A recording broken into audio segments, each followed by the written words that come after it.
Hey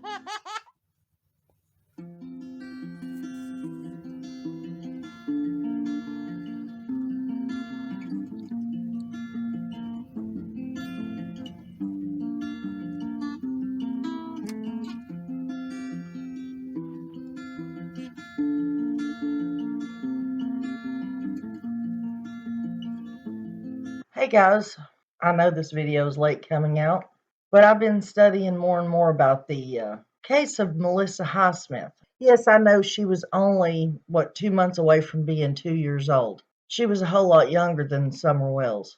But consider it, guys. That woman could have took her anywhere in the United States, but she didn't. She kept her right there in the same town where Melissa was born and spent her first 2 years of her life, where Melissa's family lived. And keep in mind, guys, the FBI, the National Center for Missing and Exploited Children, local law enforcement, I'm sure the Texas Rangers, they were all in on this case trying to find this kidnapped child. And over 51 years, they looked. They didn't just look, right there in their town, they looked everywhere.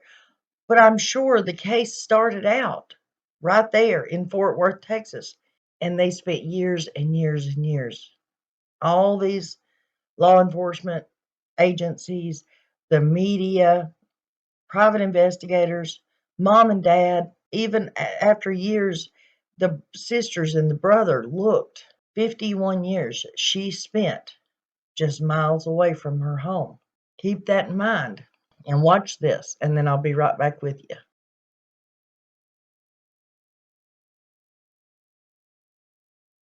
Reunion. Melissa Highsmith, only a baby when she was kidnapped from her Texas home in 1971.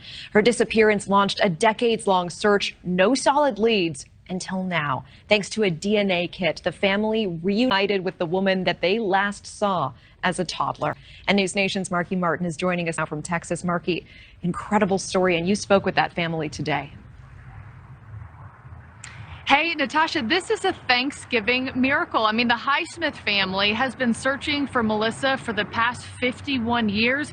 And what are the chances that all of these decades later, she was living and found in the exact same city she was taken from? A lifelong mystery solved thanks to a perfect match on a 23andMe DNA kit. In 1971, at just 22 months old, Melissa was abducted from her Fort Worth home by a babysitter the family had never met, a woman who had answered a help wanted ad in the paper. The mother asked the roommate she was living with at the time to give Melissa to the babysitter. How did you receive this information, this tip of a possible sighting? You must be overwhelmed. A little overwhelmed. It wasn't Melissa, but the tip did encourage her dad to use a DNA kit from 23andMe. And it came back as her children, my grandchildren. And I just started weeping and crying, and my daughters were crying, she's alive, she's alive. My dad messages me on Messenger and says, my 2 daughters sent you a friend request. And I've been looking for my daughter for 51 years. And he knew my children's name. And then that's what perked me up. It's like, you know, Michael, Tiffany, and Christopher. Melissa, who had gone on to be named Melanie by her abductor, had lived most of her life 10 minutes down the road from where she'd been taken. I could have probably seen my picture at the DPS, and I wouldn't even took a second glance, you know. The family and law enforcement now figuring out how to move forward.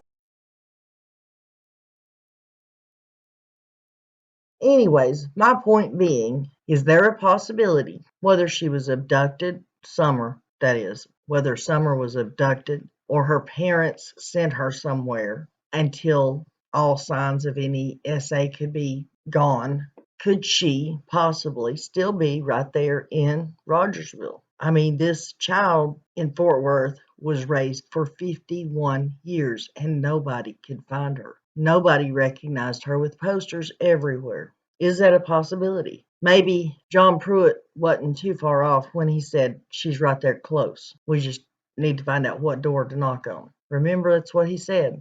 Tell me what you guys think, and I'll see you on the next video.